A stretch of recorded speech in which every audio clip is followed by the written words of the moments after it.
What's the funniest way a smart home system has ever backfired on you? I spent $3,000 on a smart home package that promised to make my life easier. Door locks, cameras, motion sensors, the works. It synced with my phone, learned my routines, and sent me cheerful notifications like, "Welcome home, Marcus," every time I came in. It felt futuristic until the night it turned on me. Tuesday morning, I left in a rush for work. Phone, wallet, coffee, check. My keys, sitting neatly on the kitchen counter. I didn't even notice until 8 hours later when I got home and realized I was locked out. No problem. This is what I paid for. I pulled up the app, expecting it to unlock the door like magic. Instead, it denied me, over and over. I reset my password twice, tried face recognition, even yelled at it a little. Nothing. The system had logged me out for suspicious activity and automatically called emergency services to prevent unauthorized access. So now I'm standing on my own porch, locked out of my own house, while my neighbor Patricia watches from behind her fence. Patricia hates me. Last month, my busted sprinkler system sprayed muddy water into her award-winning rose garden, and she has not let it go. She sees me fiddling with the door and immediately pounces. "Excuse me," she yells. "What exactly do you think you're doing?" "I live here," I say. "Locked myself out." Patricia crosses her arms, smug as can be. "Funny, I've lived next door 20 years and I don't recall ever seeing you come out of that house." I just stared at her. "I mow the lawn every Saturday morning at 9 a.m. I literally waved at her yesterday. But she wasn't talking to me. She was talking loud enough for the cops who were on their way, thanks to my smart security system. By the time the cruiser pulled up, Patricia had built an entire case against me. "Officer, I've seen this man loitering around the neighborhood. He paces up and down the sidewalk, always watching houses, and now he's jiggling locks. Very suspicious." The cop turned to me. "Sir, do you have ID?" "Yeah,"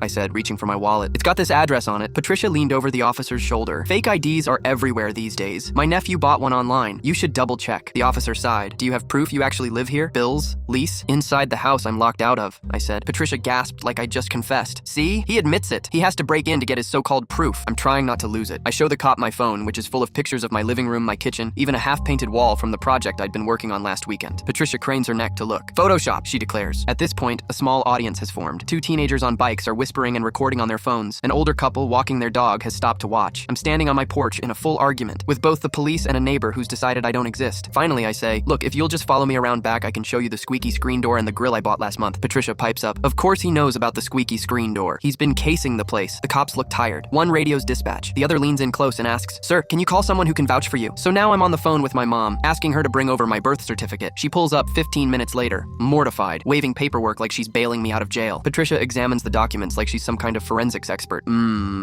Looks legit, but you can't be too careful. The officers finally match my ID to my bills, my phone records, my mom's testimony, and agree to unlock the security system from their end. I step inside to the sound of my smart home chirping. "Welcome home, Marcus." Patricia, without missing a beat, calls out sweetly, "Glad you got back in, neighbor." The cop gives me a look that says, "You must have done something terrible to this woman in a past life." I nodded and shut the door before she could accuse me of stealing my own furniture. The next morning, I went to Home Depot and bought a fake rock for the yard, because apparently $3,000 worth of smart home tech can't compete with a $10 plastic rock.